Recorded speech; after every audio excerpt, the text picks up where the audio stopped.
طب اوكي، يلا بينا حبيب قلبي في ليفل الليجند ان شاء الله. معانا النهارده معانا ما شاء الله ويست هام، بي اس جي، منتخب البرتغال، اياكس، تشيلسي، ميلان. ففي حاجات صعبه حاجات سهله، فهنجرب وندوس ونقول بسم الله الرحمن الرحيم. فمبدئيا نبدا من ويست هام اياكس. حماده حبيب قلبي محمد قدوس طبعا اول اسم جه في بالي.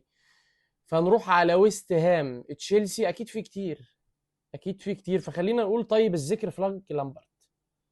ماشي، اوكي. ويست هام تشيلسي، ويست هام ميلان. هنشغل دماغنا شويه بقى. ويست هام ميلان، والله ممكن اروح على،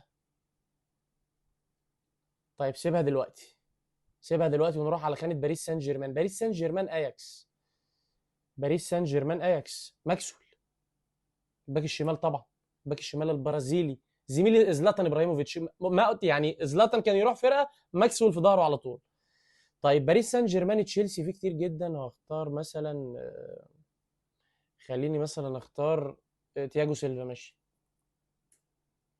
بي اس جي تشيلسي، بي اس جي ميلان، والله ممكن اختار ديفيد بيكهام. ليه لا يعني. نروح بقى على خانة البرتغال. البرتغال واياكس، لعيب برتغالي لعب في اياكس، لعيب برتغالي لعب في اياكس. هل في لعيب برتغالي لعب في اياكس؟ هنكتشف دلوقتي مع بعض. طب خلينا نروح برتغال تشيلسي. اروح على راؤول ميريليش، بتاع نص الملعب. ايوه بالظبط، هي السحنه دي. برتغال ميلان، والله خلينا نقول مثلا، مش عارف اقول الحالي ولا نقول حاجه في القديم منه. خلينا نقول روي كوستا. يلا زي بعضه. برتغال اياكس، لعيب برتغالي لعب في اياكس. مش على بالي حد خالص، بس ويست هام ميلان برضو المفروض يبقى في حد. ويست هام ميلان، اوجبونا ما لعبش في الميلان؟ ما لعبش، لعب في اليوفي اوجبونا، الواد اللي مساك الاسمر ده. اكيد في ويست هام ميلان يا جدعان. ايميرسون برضو ما لعبش في الميلان، ايميرسون الباك الشمال ما لعبش في الميلان. طيب انا حاسس ان انا بسقط كده بقى خلاص.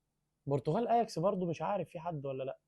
حد حالي طيب، جون روي سيلفا. لا ما لعبش في اياكس، ما لعبش، ما لعبش. ومفيش اسم على بالي خالص يعني الحقيقه، عشان ما بقاش كذاب يعني. مفيش اسم على بالي خالص. فالمطلوب منك بقى ان شاء الله في الكومنتات يعني باذن الله تحاول تساعدني ونساعد بعض كلنا، وتقول لي لعيب برتغالي لعب في اياكس او لعيب لعب في ويست هام والميلان ان شاء الله.